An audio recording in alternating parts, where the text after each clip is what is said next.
बहुत बहुत स्वागत करते हैं हम अपने YouTube चैनल पर आपका। और आज विशेष टॉपिक पर एक विशेष संवाद के साथ आपके बीच में उपस्थित हैं। जैसा कि हम सब जानते हैं 2024 आने वाला वर्ष लोकसभा का चुनाव होने वाला है और एक लोकतांत्रिक देश में जब लोकसभा चुनाव हो तो समझा जा सकता है यह 5 वर्ष में होने वाला लोकतांत्रिक देश का सबसे बड़ा महापर्व होता है। पिछले 30 वर्षों से अगर देखा जाए तो भारत की राजनीति गठबंधन की राजनीति बनी गई है। यानी सरकार जो भी बनी है, अगर हम एक सत्र को केवल नरसिम्हा राव की जो सरकार थी उनको अगर उस सत्र को हटा दें तो 89 से लेकर के 2023 तक अगर हम आएंगे तो गठबंधन की सरकार रही है। और भला कौन बोल सकता है कि गठबंधन की जब बात आएगी तो एक गठबंधन तो पिछले 2 बार से, यानी 2014 के चुनाव, 2019 के लोकसभा चुनाव, 2014 के लोकसभा चुनाव और अब 2024 के लोकसभा चुनाव में हैट्रिक ठोकने की मंशा एनडीए की।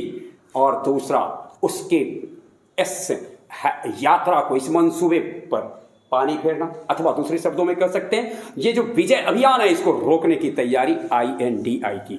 इंडिया अर्थात Indian national democratic inclusive alliance और एनडीए अर्थात नेशनल डेमोक्रेटिक अलायंस। सरकार में अभी एनडीए है और इसका पक्ष लेने के लिए बैठे हैं सुवेश और ऋषिकेश। बहुत बहुत स्वागत करते हैं। यानी सुवेश और ऋषिकेश का मानना है कि एनडीए की हैट्रिक पूरी होगी जी। और वही INDIA के पक्ष में है रणधीर, राहुल, सौरभ और प्रेम। बहुत बहुत स्वागत करते हैं। इनका मानना है कि ये जो नया गठबंधन बना है इसको रोक पाने में सफल रहेगा। शुरुआत हम करते हैं INDI वालों से, इंडिया वालों से ही शुरुआत करते हैं।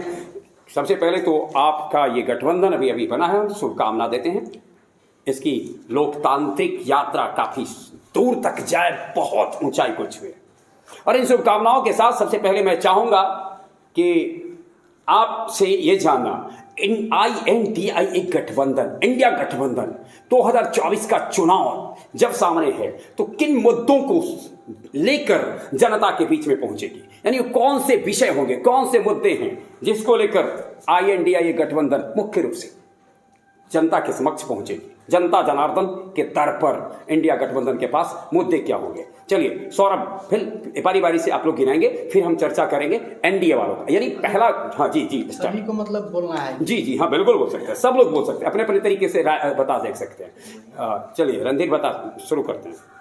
इंडिया गठबंधन के मुद्दे क्या है जिससे मूल रूप से वो फोकस करेंगे? इंडिया गठबंधन के मुद्दे सर बहुत सारे हैं जी, बहुत में से कुछ गिनाएंगे। जैसे महंगाई, यानी महंगाई को आप एक मुद्दा मानते हैं। इंडिया गठबंधन जो जनता के पास जाएगी उसका एक जरिया है महंगाई। और राहुल, आपको क्या लग रहा है महंगाई के अलावा? मेरा मानना है कि इंडिया गठबंधन जो है पूरा मतलब मीडिया को मतलब स्वतंत्रता, उसके साथ साथ पूरे मतलब, यानी आपको लग रहा है कि एनडीए की सरकार में जो है सो जो सरकार है इसमें स्वतंत्रता उतनी नहीं है, मौलिक अधिकार पर पूरा हनन हो रहा है, उसमें मतलब उसका ये मुद्दे होंगे। मौलिक अधिकार हनन, मीडिया की स्वतंत्रता, महंगाई। सौरभ, सरकार की चुप्पी पर ये भी एक मुद्दा है कि सरकार चुप क्यों रहती है हमेशा, हम चुप नहीं रहेंगे। अच्छा, सरकार लेकिन प्रधानमंत्री तो बोलते रहते हैं विभिन्न मुद्दों पर, मतलब यानी सरकार चुप रहती है, प्रधानमंत्री बोलते रहते हैं। अच्छा, ये बात है इनका, यानी इनका कहना है कि ये सरकार चुप रहती है और PM बोलते रहते हैं। प्रेम, आप क्या कहना चाहेंगे? आपके मित्र ने बताया महंगाई एक मुद्दा, दूसरा मुद्दा बताया मीडिया की स्वतंत्रता, मीडिया जो कि लोकतंत्र का एक बहुत बड़ा स्तंभ, चौथा स्तंभ समझा जाता है। और इनका मानना रहा है कि भाई इसको उतनी स्वतंत्रता नहीं मिली है और इंडिया गठबंधन की सरकार बनेगी तो स्वतंत्रता मिलेगी। उसके बाद इन्होंने बताया कि सरकार की चुप्पी। और अब आप क्या बोलते हैं? जी हाँ, मुद्दा तो सर बहुत है पर मेन फोकस सर महंगाई पे होना चाहिए। सामाजिक न्याय बोलो, महंगाई पे होना चाहिए क्योंकि सर मुद्दा तो है सर ED CBI का दुरुपयोग हो रहा है, यानी सरकारी तंत्र जो है जी सर उसका दुरुपयोग हो रहा है। दुरुपयोग हो रहा है। फिर सर 2014 के बाद सर महंगाई डबल स्कोर में चल गया, जो 60 था सो 120 हो गया। चलिए, इन प्रश्नों का उत्तर के लिए तो मैं बाद में आऊंगा, लेकिन सबसे पहले तो आपकी दो टर्म आपकी पूरी हो चुकी है जी सर। क्या उम्मीद करते हैं 24 में? जी सर, 24 में रिटर्न आ रहा है जी? पक्का रहे? पक्का रिटर्न आ रहा है। कैसे आप रिटर्न आएंगे? क्या लग रहा है आपको? क्या क्या है कारण जिसको जनता के पास जाएंगे, गिनाएंगे और जनता आपको कहेगी? एनडीए का बहुत सारा है जी, एक आध भी नहीं है। जैसे भारत को हर क्षेत्र से मजबूत करना चाहते हैं, जैसे अर्थव्यवस्था हो, यानी कि 2014 से पहले भारत की अर्थव्यवस्था 10 टॉप में भी नहीं आता था। अच्छा जी जी, और इधर बीते कुछ वर्षों में टॉप 5 में आ गया। टॉप 5 में आ गया है। और IMF और वर्ल्ड बैंक का जो अनुमान है, जो भारत 2028 तक वर्ल्ड के तीसरी अर्थव्यवस्था बनने जा रहा है। देश की तीसरी अर्थव्यवस्था बनने जा रही है और उसके लिए जरूरी है कि ड्राइविंग सीट पर मोदी जी बैठे हों। मोदी ने पूरी जनता के, यानी कि जब हमारा देश अगर विकसित होगा, देश के पास पैसा रहेगा तो गरीबी स्वाभाविक बात है। आप ध्यान से सुनेंगे, इनका तर्क है। और आगे और बहुत सारा है। भारत के विदेश नीति जी, विदेश नीति इतना अच्छा हो गया है कि पूरी दुनिया के सबसे अच्छा विदेश नीति भारत का माना है। जैसे एग्जाम्पल ले सकते हैं, यूक्रेन में जब यूक्रेन रूस के युद्ध हुआ था तो भारत के तिरंगा जिनके के साथ होता था ना, उस पे यूक्रेन या रसिया वाला इस संदर्भ में मैं विशेष रूप से बात करूंगा, लेकिन अभी समय थोड़ा सा, जितना समय इनको मिलेगा उतना ही समय आपको भी मिलेगा। और आपने चर्चा किया कि विदेश नीति और अर्थनीति के साथ हम उतरेंगे। भारत को हमने एक मजबूत अर्थव्यवस्था वाला देश बना दिया है, ये मेरा मुद्दा होगा। साथ साथ हमारी विदेश नीति इतनी बहुत मजबूत रही है, दुनिया लोहा मान रही है। ऋषिकेश, आप क्या कहना चाहेंगे? और एनडीए गैर सरकार को गिनाने के लिए क्या है जनता के समक्ष जाने के लिए? जी सर, मैं विपरीत पक्ष को ये बोलना चाहूँगा कि आप लोग महंगाई का मुद्दा उठाए, जो है सरकारी तंत्र, इसका मुद्दा उठाए। तो सरकार में जो है सरकारी तंत्र, उसका उपयोग करना अनिवार्य है महंगाई के लिए भी। यानी अच्छा जी, ठीक है। तो ये इसका उपयोग कर रहा है सरकार। यानी आपको लग रहा है कि एक सही तरीके से सरकार चल रही है और महंगाई पर भी नियंत्रण होगा और दूसरे विषय जो है उनको भी। जी सर।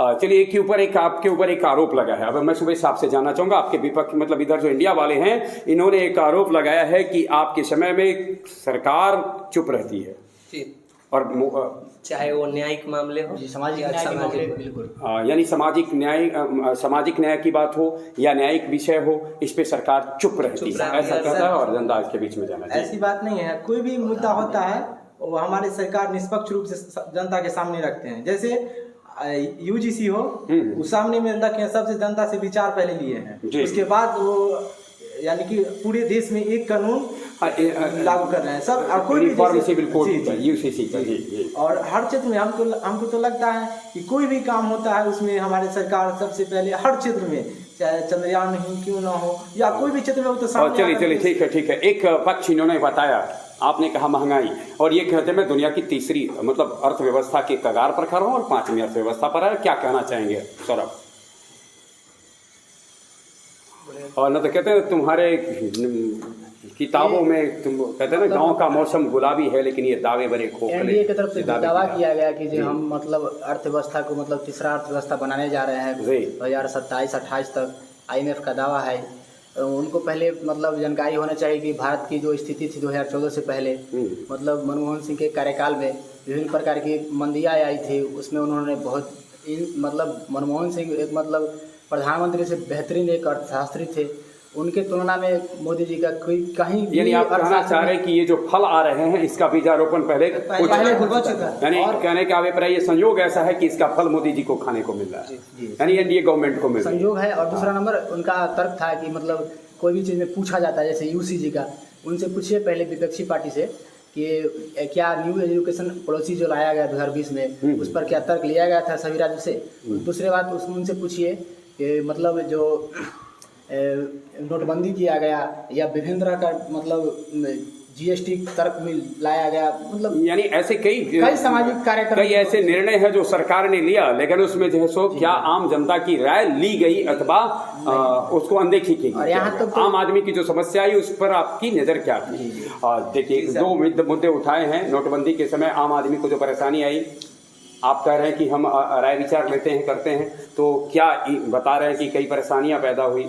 एक दूसरा इन्होंने कहा नई शिक्षा नीति का भी जो लाया गया उसको ऐसा इनका मानना है कि उसे शायद थोप दिया गया। जी बिल्कुल, ये मेरा कहना नहीं है, ये इनका कहना है। तो क्या आप कहना चाहेंगे? जी, मैं बोलना चाहूँगा कि आप चुप्पी का बात करते हैं, सरकार चुप है, तो आप देखेंगे तो मनमोहन सिंह भी चुप थे, लेकिन कहीं ना कहीं वो सही कर रहे थे। नहीं, एक बात मैं बताना, मनमोहन सिंह चुप थे, ये आपका उत्तर। किसी दूसरे के चुप रहने से आपका अपना उत्तर नहीं दे सकते हैं। आपको अपनी बात बतानी है कि क्या आप मानते हैं कि सरकार इस मामले में चुप है या फिर सरकार अपनी बात रख रही है, ये आप बताएंगे। क्योंकि आपको ये कहना कि पीछे किसने क्या किया नहीं किया। कुछ ऐसा मुद्दा होता है ना जो हम जनता के सामने में हम नहीं रख सकते, जैसे 370 हो गया, तो अगर पहले कर देंगे तो इस पे बहुत सारा वाद विवाद हो जाएगा। 370 की बात इन्होंने नहीं की, इन्होंने शिक्षा नीति की बात। शिक्षा नीति, तो इसके लिए पहले कस्तूरी रंजन समिति आपको पता होगा गठित किया गया था। अच्छा। और हमारा भारत के यानी कि भारत जो विकासशील देश है, इसमें यानी पिछड़ी होने के सबसे बड़ा कारण है शिक्षा, क्योंकि हम लोगों को जो शिक्षा है ना वो रटा मिलता है, न कि स्किल डेवलपमेंट। और तो आप मानते हैं कि ये जो शिक्षा नीति आई वो स्किल डेवलपमेंट पर जोर और इसके लिए इनका कहना है कि कस्तूरी रंजन समिति गठित की गई थी और गठित समिति की सिफारिश के बाद सरकार ने इसको लाने का काम किया है, ये मानना इनका है। इनका मानना जी, जैसे मतलब बोल रहे हैं कि जो कस्तूरी रंजन बोलने से थोड़ी हो जाएगा, सिर्फ मतलब किसी तरह का किन्हीं भी राज्य सरकार से मतलब कोई मतलब इनका कोई मतलब विचार नहीं लिया गया अचानक। आपका मतलब मानना है कि एक समिति एक तरह के दिखावे के लिए गठित कर ली गई अपने ही तरीकों की, और एक ऐसी कमेटी गठित की गई जो वही बात बोले जो शायद उनको एक प्लान करके उनको दे दिया गया है, इस प्रकार का ये इनका तर्क है कि ये कस्तूरी रंजन समिति एक दिखावे की कमेटी है, और जो राज्य सरकार होती है उसमें केंद्र सरकार ने राज्य सरकार से राय विचार नहीं लिया, ये इनके कहना है। एक विषय है जिस पर मैं आपका ध्यान केंद्रित करना चाहूंगा, और एनडीए की सरकार रही और बड़ा विषय उठा रहा है INDIA, यानी लोग सब उठाते रहे हैं, बड़े दावे किए गए थे कि हर साल 2 करोड़ की नौकरी दी जाएगी, और पिछले कुछ महीनों में ऐसा देखने को मिला है कि रोजगार मेला और इन चीज़ों को लगा करके जो लोग तो पहले से ऑलरेडी जॉब में हैं उनको भी बांटा गया है। ये मेरा कहना नहीं, ये लोग विपक्षी पार्टी का तर्क है। आप क्या समझते हैं, क्या इस चुनाव में 2024 के चुनाव में बेरोजगारी भी एक मुद्दा बनकर के उभरेगा जो आपके गठबंधन को नुकसान पहुंचा सकता है, अथवा इंडिया गठबंधन को इसके फायदे? 2004 से लेकर के 2014 के यानी 10 साल के कार्यकाल देखिएगा ना, तो यानी उस वक्त था UPA, ठीक है, जो इंडिया में बदल गया है, तो वो टोटल आंकड़ा 7 लाख जॉब दिए थे, ठीक है। और ये जो है बीजेपी या NDA कहते हैं जिसे, वो 2014 से लेकर 2023 तक डाटा में 11 लाख नौकरी दिए हैं, जिसमें से अर्धसैनिक बल चाहे कोई भी रेलवे हो, हर क्षेत्र में ही लमसम 120% ज्यादा इनका जॉब दिए हैं। जी। चलिए मैं इस संदर्भ में अपनी ओर से एक बात कर रहा हूँ, थोड़ा सा सुरेश, हाँ मैं एक चीज रोकना चाहूंगा आपको। अब बात तो बस इतना ही होगा कि मैं तुलनात्मक ठीक हूँ, मैं अपने वादे से ठीक हूँ या ना हो से मतलब नहीं है। आप 11 लाख की बात करते हैं लेकिन 2 करोड़ के सपने दिखाए गए थे, 11 लाख की बात की गई है, 2 करोड़ के सपने दिखाए गए थे, तो तुलनात्मक मैं उतना बुरा नहीं हूँ जितना वो बुरे थे। क्या ये बात NDA के पास है, या मैं अपने वादे के साथ ठीक हूँ, ऐसा है? भारत जो है तो आत्मनिर्भर यानी कि इंफ्रास्ट्रक्चर पर काम करता है। सरकारी जॉब हम पूरे भारत में मात्र 3 या 5% को ही दे सकते हैं। चलिए तो जनता तय कर लेगी, अभी 2024 के चुनाव में जनता तय कर लेगी कि आत्मनिर्भर भारत कितना है। 11 लाख नौकरी मिली है, और कितना चंद्रयान और मंगलयान या सूर्ययान आदित्ययान से कितना आम जीवन कितना गौरवान्वित हुआ है, ये तो जनता के सामने है। फिलहाल तो हम इसी पक्ष पर है कि क्या क्या है जो इस बार के चुनाव को प्रभावित करेंगे। अब आपसे ये जानना चाहते हैं, अभी आपने जिक्र किया महंगाई को लेकर के आप आएंगे, बेरोजगारी को लेकर के आएंगे, सरकार की चुप्पी को लेकर के आएंगे, सामाजिक न्याय, और उसके बाद जो है सो परिवर्तन निदेशालय और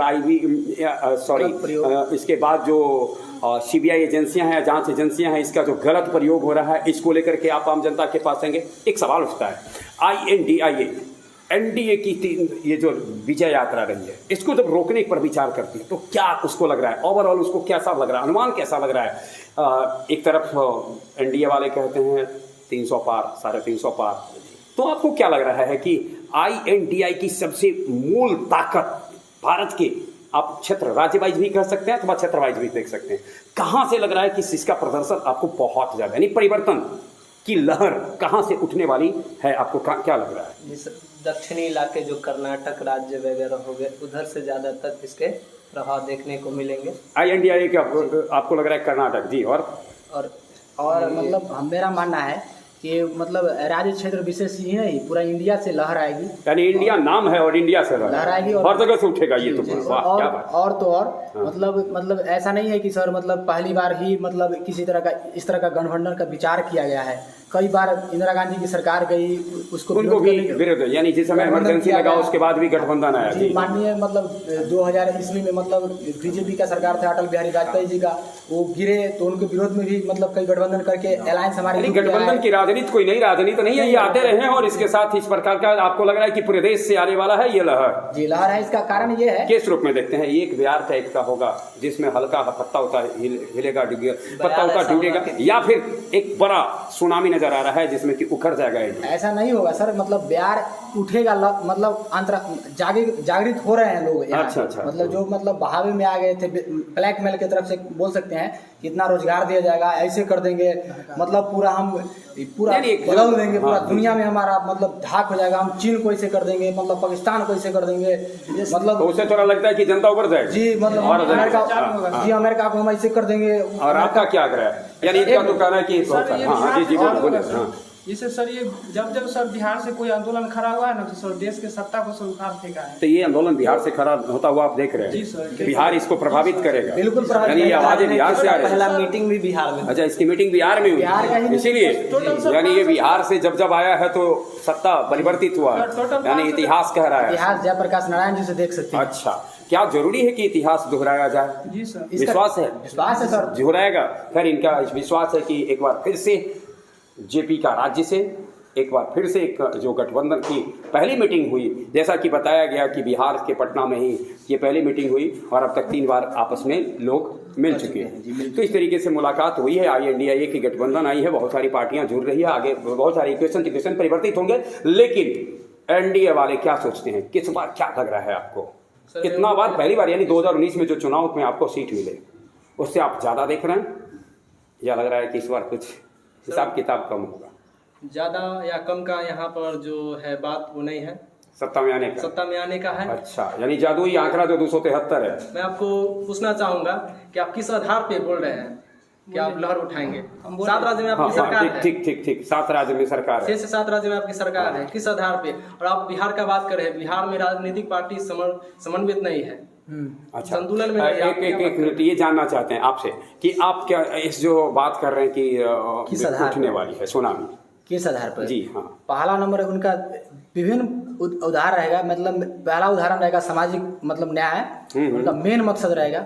दूसरा नंबर बेरोजगारी मुद्दा उठेगा, महंगाई का मुद्दा उठेगा, एकदम तय है, क्योंकि आप मतलब जी जनता को जो सामने समस्या आई है, क्योंकि सामाजिक न्याय पर उसका प्रभाव पड़ता है। घरेलू एक बात मैं आपको, इंडिया गठबंधन वाले जो लोग सब आप बैठे, मैं एक बात बता रहा हूँ, अपने जिन मुद्दों को उठाया है, चलिए एक क्षण के लिए मान लिया जाए कि ये मुद्दे सही हैं, क्या आपको लग रहा है कि आपके गठबंधन के जो लीडरशिप है, नेतृत्व है, वह आम जनता के पास अपनी बातों को बहुत मजबूती के साथ रख पाए? ये एक बड़ा सा सवाल होता है, क्योंकि एक गठबंधन है और गठबंधन कितना बेहतर इसके ड्राइविंग सीट पे जो लोग बैठे होंगे कितना बेहतर ढंग से आम जनता के पास अपनी बात को रख पाएंगे, ये बड़ा विषय उठता है। क्या सर, अब इस संदर्भ में आपको क्या लग रहा है? इस संदर्भ में बिहार की भूमिका कैसी होने वाली है? बिहार की भूमिका जो है, मतलब बिहार की भूमिका हिंदी भाषी है और बिहार से सटे बंगाल है, बंगाल से सटे हुए झारखंड है, अपना मतलब पड़ोसी उत्तर प्रदेश है, छत्तीसगढ़ है, उन लोगों को मतलब वहाँ का मतलब जो भी मुख्यमंत्री या जो भी शासित मतलब है, एक आध नाम भी गिनाते चलें ताकि मैं समझूंगा कि ये लोग सब एकदम, ममता बनर्जी जैसे हुए, हेमंत सोरेन हुए वहाँ का मुख्यमंत्री, बिहार से आप भूपेश बघेल जी हुए, चंद्रवीर पटनायक जी हुए, मतलब जो भी है शिक्षित है, उन लोगों का मतलब विचार है कि मतलब देश को कम से कम मतलब बीजेपी जो, और इन क्षेत्रों में लग रहा है कि आपको इंडिया का गठबंधन का प्रदर्शन अच्छा रहेगा। बिहार से तेजस्वी भी इसमें कोऑर्डिनेटर कमेटी में रखे गए हैं और इस प्रकार की जो भी 13 सदस्य शायद कोऑर्डिनेशन कमेटी बनी सीट है ना सर जी, जिसमें से सर तमिलनाडु में 48 उत्तर प्रदेश में 80 गो सीट है, उसके बाद आपको हो गया सर महाराष्ट्र में 48 गो सीट, जहाँ सर बीजेपी वहाँ सर तोड़फोड़ के राजनीति के करके वो सरकार बना लिया है। उसके बाद सर कोलकाता में सर ममता पश्चिम बंगाल है, वहाँ भी नहीं हो सकता। उसके बाद सर बिहार में 40 सीट है जहाँ महागठबंधन की सरकार है, वहाँ भी सर, यानी इस प्रकार से आपका जो गणितीय गणना है उसके अनुसार आप 80 जो यूपी का है वहाँ तो योगी की सरकार है, फिर भी सर वहाँ भी 50-50 जा सकता है, 50-50 का अनुमान देखते हैं। दक्षिण भारत में सर तो थोड़ा सा इनका आंकड़ा मैं भी ले लेता हूँ। इन्होंने तो बताया कि उत्तर प्रदेश में 50-50, तमिलनाडु महाराष्ट्र में आप तोड़ करके जैसे तैसे सत्ता में है, बिहार में 40, बंगाल में 42, तो कर्नाटका लेकर के एक जोरदार करके बता रहे हैं कि 273 पार, ये बिल्कुल पार है। हाँ पार। और आपका क्या अनुमान लग रहा है? सर बीजेपी के जहाँ सरकार है 11 में खुद से अपना सरकार है, जी 4 है उनको गठबंधन की, और जो बिहार की राजनीति बोल रहे हैं, बिहार में खुद राजनीतिक इतर तितर हो रहा है, इनकी अस्थाई नहीं है। और एक लीडर जो नेतृत्व करने वाला है वो लगा हुआ है कि हम करें, नीतीश जी करें, यानी आपको लग रहा है कि कोई स्पष्ट कप्तान नहीं है। अच्छा। और लोकसभा आपके कप्तान क्लियर हैं? जी, लोकसभा चुनाव में आपके कैप्टन? जी, आपका कैप्टन, आपका कैप्टन एनडीए का मोदी जी, यानी क्लियर। तीसरी बार भी कप्तानी उन्हीं को है, हैट्रिक लेने के लिए। अच्छा। और बिहार में लोकसभा चुनाव में कोई असर पड़ने वाला है नहीं। यूपी की बात रही तो यूपी में 80 सीट में से 1 या 2 सीट इंडिया को, 2 ही सीट इंडिया को, बाकी सब इंडिया। इतना अच्छा काम हुआ है, इतना अच्छा काम हुआ है क्योंकि आज दुनिया की करिए तो आने वाले समय में ये गणना हो जाएगा कि इंडिया को कितना और एनडीए को कितना। लेकिन सुबेश का मानना है एनडीए गठबंधन को 80 में से 79 सीट आ रहा है, 78 वो घट उठ गया था, 78 को 80 सीट आ रहा है। और उत्तर प्रदेश बड़ा निर्णायक की स्थिति में होगा, इस प्रकार की स्थिति रही है। और इनका कहना है कि बंगाल, पश्चिम बंगाल, उड़ीसा, झारखंड, बिहार, कर्नाटक, तमिलनाडु, महाराष्ट्र ये राज्य हैं जहाँ की मतलब जो बहुत मतदाता निर्णायक हैं और इस और यहाँ पर इनको मजबूत अपने आप को दिख रहा है। राजस्थान भी है। तो इस तरीके से देखा जाए पश्चिम बंगाल में ममता बनर्जी, उड़ीसा में नवीन पटनायक, राजस्थान में गहलोत की सरकार है, तमिलनाडु इनकी मदद करेंगे, महाराष्ट्र में जो है सो तोड़ फोड़ करके राजनीति, ये इनका मानना रहा है इंडिया वालों का। और दूसरी बात सबसे बढ़कर इनका तर्क है कि आम जनता को चंद्रयान पर गर्वान्वित तो हो जाएगा, निश्चित रूप से होता है, हर भारतीय होता है। लेकिन जब मुसीबत आएगी, थाली पर जब नजर पड़ेगी तो उसकी रोटी कितनी महंगी है, ये एक बड़ा सा बिंदु आएगा।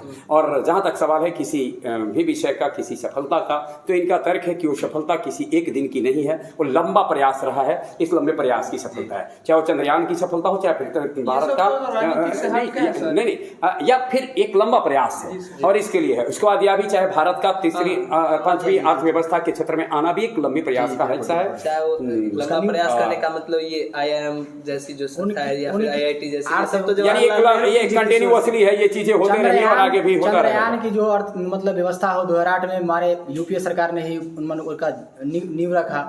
उसके बाद मतलब देख लिया जाए तो आप विभिन्न तरह का देखिए इस संदर्भ में तो मैं, चूंकि आप सब एक सब स्टूडेंट है, तो इस संदर्भ में मैं बताना चाहूंगा कोई भी गवर्नमेंट आएगी, किसी भी तरह का जो राष्ट्रीय विषय होंगे तो उसमें अपना काम करने ही वाली है। किसी भी सरकार का हो अपना, कोई ज्यादा, कोई कम, कोई कुछ करता है, कोई ऐसे वातावरण को दिनवित करता है और होते रहता है, ये काम होते रहता है। जो विषय आपने बताया, इन्होंने बताया कि महंगाई, बेरोजगारी और सरकारी तंत्रों का दुरुपयोग, ये मूल मुद्दे रहेंगे। और आपने बताया है वैदेशिक नीति, आर्थिक नीति और आपकी जो अर्थव्यवस्था में जो आपने मजबूती प्रदान किया है, ये सब मुद्दे हैं जिनके साथ आप आने वाले हैं। तय तो जनता करने वाली है। ये तीनों में से आपके द्वारा समझाए गए बात जनता को कितने समझ में आती है और इनके द्वारा कही गई बातें जनता को कितने आने वाली, यानी जनता जनार्दन तय करेंगे। सबसे महत्वपूर्ण बात एक चीज और है, जैसे कि मैंने इनसे जिक्र किया कि आपके कौन कौन से राजनेता होंगे जो प्रभावित करेंगे इन चीजों का। आपको क्या लग रहा है कि नरेंद्र मोदी के अलावा एनडीए का वह चेहरा कौन होगा जो मतदाता को अपनी ओर खींच पाएगा? योगी आदित्यनाथ जी हो गए, योगी आदित्यनाथ हो गए, सड़क परिवहन मंत्री नितिन गडकरी जी हो गए, राजनाथ सिंह हो गए। यानी ये सब आपको लग रहे हैं कि ये चंद चर्चित चेहरे होंगे जो 2024 के लोकसभा चुनाव में इनका एनडीए की ओर मतदाता को। क्योंकि इनका आपको क्या लग रहा है कि आपके चेहरे कौन कौन से होंगे? जो सबसे पहले तो राहुल गांधी जी है। राहुल गांधी यानी भारत जोड़ो इंडिया को लाओ। अच्छा, एक सवाल, मैं राहुल गांधी की चर्चा आई तो मैं थोड़ा सोचूं, क्या लग रहा है आपको भारत जोड़ो की एक लंबी यात्रा उन्होंने की, ये चुनाव में कितना प्रभावित वो कर पाएंगे? वो तो सर छत्तीसगढ़ के सर, वहाँ छत्तीसगढ़, कर्नाटक का देख लीजिए, राजस्थान देख लीजिए, मतलब माहौल क्या लग रहा है? अभी राजस्थान में चुनाव होने वाले हैं जी, बिल्कुल, मतलब तो क्या लग रहा है सत्ता में वापस आ जाएंगे? और अभी मध्य प्रदेश में भी चुनाव होने वाले हैं, वहाँ क्या लग रहा है आपको? बिल्कुल, वहाँ पर भी मतलब आएंगी सरकार, यानी वहाँ पर तो आप थे ही बीच में सरकार, वहाँ पर तोड़ फोड़ के राजनीति। बीजेपी आपको क्या लग रहा है अभी जो कई राज्यों में विधानसभा चुनाव है, क्या विधानसभा चुनाव की सफलता को लोकसभा के साथ जोड़ करके देखा जा सकता है कि लोकसभा के परिणाम को प्रभावित करेंगे या फिर इससे कोई प्रभाव न पड़ने वाला है? लोकसभा का चुनाव एक अलग मुद्दे पर होता है और राज्यों की विधानसभा के चुनाव अलग मुद्दे पर होते हैं। क्या मानते हैं आप, विधानसभा चुनाव अलग मुद्दे पर होंगे, लोकसभा चुनाव अलग मुद्दे पर होंगे, या ये विधानसभा के परिणाम जो हैं वह लोकसभा को प्रभावित करेंगे? चलो मैं यहाँ पर मानता हूँ कि विधानसभा, लोकसभा, ये सब इसको साइड करके और जनता का जो है, जनता का वोट प्रत्यक्ष रूप से देते हैं, ठीक, उन पे ज्यादा ध्यान दिया जाए तो क्या लग रहा है लोकसभा के लिए भी सही है वो। अच्छा, यानी तो आपको क्या लग रहा है कि ये जो सरकार अभी जो चुनाव जहाँ हुए हैं, जैसे कर्नाटक में चुनाव हुए, वहाँ इंडिया गठबंधन की सरकार कह सकते हैं, जब वहाँ कांग्रेस सरकार में आई है, कांग्रेस इसका हिस्सा है, तो इंडिया गठबंधन की सरकार आप कह सकते हैं। तो क्या लग रहा है कि कर्नाटक में जब लोकसभा चुनाव होंगे तो ये सरकार हावी होंगे या नहीं होंगे? नहीं, इंडिया नहीं हावी हो पाएगा, क्योंकि वहाँ पे जो ये राष्ट्रीय विषय एक अलग हो जाए। वहाँ पे जो है ना कर्नाटक का इतिहास है, क्योंकि वहाँ यानी कि सत्ता जो है सो चेंज होते जाता है। चलिए, आप भी इतिहास की बात पास आए कि वहाँ सत्ता, वहाँ पर लोग जो है सो जो वोट विधानसभा को देते हैं, लोकसभा पे किसी और को देते हैं, ये सब आपको वहाँ भी इतिहास पे आ गया। और एक इतिहास पर ये भी बैठे हैं कि जो लहर बिहार से शुरू होती है तो उखाड़ फेंकती है। अब पता नहीं अब इतिहास किसका ठीक होता है। आपसे सवाल पूछना चाहूंगा जी, कि आप जो इंडिया पार्टी बनाए हैं, गठबंधन बनाए हैं, आप किस तरह बनाए हैं? तोड़ फोड़ के आप बनाए हैं, इसका कोई नियंत्रण नहीं है? आप कैसे साबित कर सकते हैं कि तोड़ फोड़ के बनाए हैं?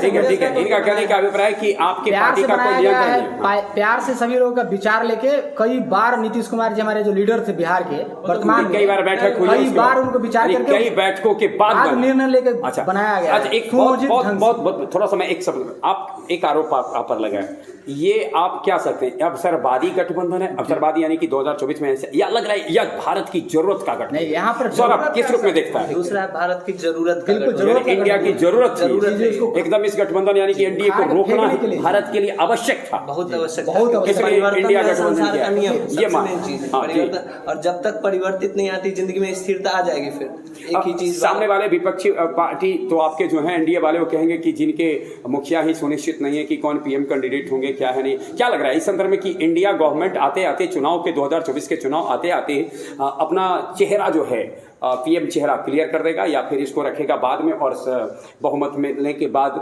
बहुमत दल की बैठक होने के बाद, एक जो लोकसभा में बैठक होती है संसदीय दल की या सांसदों की बैठक होती है, उसके बाद ये चुने जाएंगे? बिल्कुल, क्या चुने जाएंगे? आप थोड़ा सा हमको जानना चाहिए, आपका क्या अनुमान लग रहा है? क्योंकि सब कुछ तो अनुमान में ही है। जी बिल्कुल, चेहरा स्पष्ट होगा या फिर बाद में होगा? नहीं सर, चेहरा स्पष्ट हो जाएगा सर बैठक के बाद, यानी कुछ बैठक और होंगे और बैठक के साथ चेहरा स्पष्ट हो सकता है। बिल्कुल, क्यों नहीं होगा? क्योंकि सर 2003 में जो अटल बिहारी वाजपेयी की जो सरकार थी पूर्ण बहुमत की, उनको उखाड़ फेंकने में जब 48 यूपीए का लोग जब मतलब गठबंधन करके मिल सकते हैं और उखाड़ कर फेंक दिए थे जी। और उस समय एक बड़ी बात थी, उसमें सब कहा उस पॉलिटिक्स को कहा जाता था कि एक सुसुप्त क्रांति। जब सारा भारत कह रहा था जागो, राइजिंग इंडिया, शाइनिंग इंडिया, तब एक सुसुप्त क्रांति हुई और वो पार्टी। तो आपको भी लग रहा है क्या कि इस बार फिर से वही होने वाला है?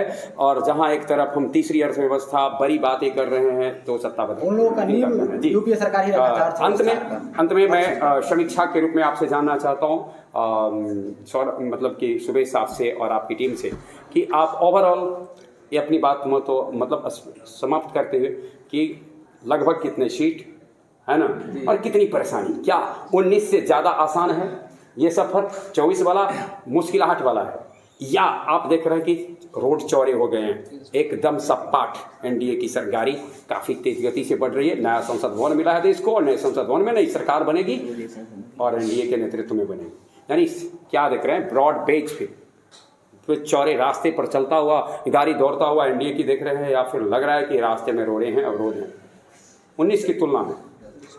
सर 2019 में यानी कि एनडीए को 353 सीट मिला था, और इस बार उससे बेहतर काम हुआ है हर क्षेत्र में। यानी लग रहा है 353 से ऊपर 300, यानी कि 303 था सर। नहीं, 303 बीजेपी का था, ऑल ओवरऑल ठीक था। इस बार 400 के आसपास ही पहुंचा, 400 देख रहे हैं, क्योंकि हर क्षेत्र लग रहा है कि संसद भवन जो इस बार होगा, संसद भवन में भारत के बहुत सारा क्षेत्र, आज दुनिया की सबसे बड़ा स्टैचू भारत में, सबसे बड़ा स्टेडियम भारत में, सबसे बड़ा रोड भारत में, सबसे बड़ा, चाहे कोई भी दुनिया के लीजिए, यानी सबसे बड़ा भारत की में एनडीए को 400 के आसपास देख रहे हैं। और ये इस रास्ते में आपको, आपका जो आंकड़ा है, ये जो देख रहे हैं, इसको किस रूप में देखेंगे सौरभ? बिल्कुल, पहले तो बोले कि जो भारत में सबसे बड़ा रोड है, वो रोड नहीं है, सबसे ऊंचा रोड बनाया गया है। उनका नींव जो है 2003 में हमारे जो चिनाब नदी पर ऊंचा रोड बनाया है, उनका यूपीए सरकार में उसका नींव रखा गया था। और देखिए, ये गिनाने की बात अब खत्म करके आपको ये बताना है कि आप इंडिया गठबंधन को कितना सीट देख रहे हैं? ओवरऑल मतलब ऐसा तो नहीं है कि मतलब जो एकाएक मतलब लहर उठेगा और इस तरह का टक्कर में कुछ लेकिन ऐसा ये रास्ता कि आप यानी लगाम सीधे तौर पर रोक दीजिएगा, जी बिल्कुल रोकने में नहीं पहुंचने देंगे। जी बिल्कुल 273 से उनको नीचे रहना है, 273 से नीचे रहना है, यानी और 273 से नीचे रोकने की हर संभव कोशिश की जाएगी। 200 तक नहीं बढ़ जाएगा, 250 भी नहीं जाएगा, 200 बहुत हो गया, 200 और आप 350-300 के लपेट में होगा आप इंडिया का इंडिया 300 के करीब में, 300 करीब 300 प्लस 300 और ये 250 नीचे, 200 जाते 200 से नीचे 200 तक मुश्किल है। 300 प्लस रहेगा। हाँ, इन्होंने कहा 400 के करीब में, ठीक है, ये एक आंकड़े हैं जिस प्रकार का होगा। और सबसे बड़ी बात है कि इसका एक उद्देश्य था ये जानने का प्रयास करना कि आप देश की जो चुनौतियां हैं, देश की जो उपलब्धि है, इस पर आप कितनी नज़र रखते हैं। मैं बहुत बहुत धन्यवाद देता हूं कि आपको देश की उपलब्धियों का भी लिस्ट बनाते हैं और देश की चुनौतियों का भी बनाते हैं। स्टूडेंट के तौर पर हम लोगों को इस पर नज़र रखना चाहिए और अपने साथ साथ एक सामाजिक स्तर पर एक कहते हैं ना कि एक बेहतर माहौल में, एक स्वस्थ माहौल में लोगों को अवेयर करते रहना चाहिए। बहुत बहुत धन्यवाद। पहले तो चूँकि ये एक डिबेट था जिसमें आप लोगों की राय जाननी थी, आप सब उपस्थित हुए और अपने अपने पक्ष से आपने बताया। मैं अपने श्रोताओं को एक बार फिर से स्पष्ट कर दूं, इंडिया का पक्ष लेने वाले लोगों का मानना है कि महंगाई एक मुद्दा रहेगा, बेरोजगारी मुद्दा रहेगा, सरकारी तंत्रों का दुरुपयोग मुद्दा रहेगा, सरकार की विविध मामलों में चुप्पी, सामाजिक मामले में, न्यायिक मामले में चुप्पी मुद्दा रहेगा। और ये इनका कहना है और इन मुद्दों से इंडिया की जो गठबंधन है वह एनडीए की विजय यात्रा को रोकने में सफल होगी। दूसरी तरफ एनडीए वालों का कहना है हमने जो अर्थव्यवस्था में काफ़ी मजबूती की है, हमने नौकरी पिछले सरकार की तुलना में ज़्यादा दिया है, देश का नाम विविध क्षेत्रों में ऊंचा किया है और आम जनता इस बात को समझती है, इसलिए एनडीए को तीसरी बार सत्ता सौंपेगी। अब सवाल ये उठता है, ये तो आने वाले वर्ष में सुनिश्चित हो जाएगा। अनुमान है दिसंबर से लेकर जनवरी के बीच में अनाउंसमेंट हो जाएगा कि चुनाव कब होंगे। तब तक के लिए इतना ही। इस यहाँ आकर अपने अनुभव को साझा करने के लिए, अपनी जानकारी को साझा करने के लिए मैं दोनों ही टीमों को बहुत बहुत धन्यवाद देता हूँ।